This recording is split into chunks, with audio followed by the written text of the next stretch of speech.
Hi friends, ஒரு வாரம் chutney recipe வீடியோவில் இன்றைக்கி டே 2 தான் வந்து பார்க்க போகிறோம். டெய்லியும் இட்லி தோசைக்கு என்ன சட்னி பண்ணலான்னு ஒரே யோசனையாக இருக்கும். கொஞ்சம் புதுசாக இந்த மாதிரி ட்ரை பண்ணி பாருங்கள். இந்த சட்னி இட்லி தோசை கூட வச்சு சாப்பிட்றதுக்கு அவ்வளோ டேஸ்ட்டாக இருக்கும். இப்போ வாங்க இந்த சட்னி எப்படி பண்ணுறதுன்னு வீடியோக்குள்ளே போய் பார்த்துடலாம்.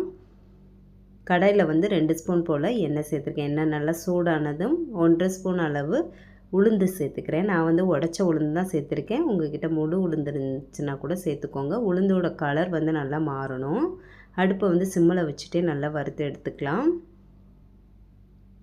உளுந்து வந்து லைட்டாக ப்ரௌன் ஆனதுக்கு அப்புறமா இது கூட பெரிய வெங்காயம் வந்து ஒன்று கட் பண்ணி வச்சுருக்கேன் நீளமாக. அதை வந்து சேர்த்துக்கோங்க. மீடியம் சைஸ் வெங்காயமாக இருந்துச்சு அப்படின்னா 2 சேர்த்துக்கலாம். இது கூடவே ஒரு கொத்து கருவேப்பிலையும் சேர்த்து வதக்கி விட்டுருங்க.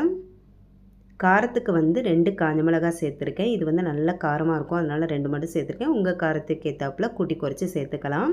அதே மாதிரி காஞ்ச மிளகாய் ஃபஸ்ட்டே சேர்த்துக்கோங்க, நான் வந்து மறந்துட்டேன்.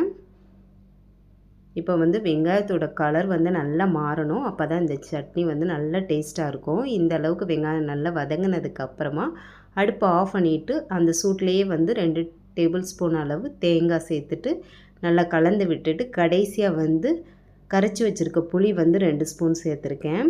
அதையும் சேர்த்து நல்லா கலந்து விட்டுடலாம். புளி சேர்த்து இந்த சட்னி பண்ணும்போது ரொம்பவே டேஸ்ட்டு சூப்பராக இருக்கும். இப்போது இந்த சட்னிக்கு தேவையான அளவு உப்பு சேர்த்துருக்கேன். இது நல்லா ஆறுனதுக்கப்புறமா கொஞ்சமாக தண்ணி சேர்த்து சட்னியை வந்து நல்லா அரைச்சி எடுத்துக்கலாம். இந்த சட்னி கொஞ்சம் திக்காக இருந்தால் தான் நல்லாயிருக்கும் சாப்பிட்றதுக்கு. கடைசியாக வந்து தாளித்து விட்டுலாம். கொஞ்சம் எண்ணெயில் வந்து கடுகு, காஞ்ச மிளகாய், கருவேப்பிலை போட்டு தாளித்து விட்டோம் அப்படின்னா சூப்பரான வறுத்து அரைச்ச வெங்காய சட்னி ரெடியாகிடும். ரொம்பவே டேஸ்ட்டும் சூப்பராக இருக்கும். டெய்லியும் சாம்பார் சட்னி அந்த மாதிரி வச்சு சாப்பிட்றதுக்கு கொஞ்சம் டிஃப்ரெண்ட்டாக இந்த மாதிரி ட்ரை பண்ணி பாருங்கள். எல்லாருக்குமே கண்டிப்பாக பிடிக்கும் இந்த சட்னி. அவ்வளோ டேஸ்ட்டாக இருக்கும். ட்ரை பண்ணி பார்த்துட்டு எப்படி இருக்குன்னு மறந்துடாமல் கமெண்ட் பண்ணுங்கள். இந்த வீடியோ பிடிச்சிருந்தால் லைக் பண்ணிக்கோங்க. மறக்காமல் பெனிட்டா சமையலை சப்ஸ்கிரைப் பண்ணி வச்சுக்கோங்க. நாளைக்கு இன்னொரு சூப்பரான சட்னி ரெசிபி வீடியோவில் பார்க்கலாம். Bye friends.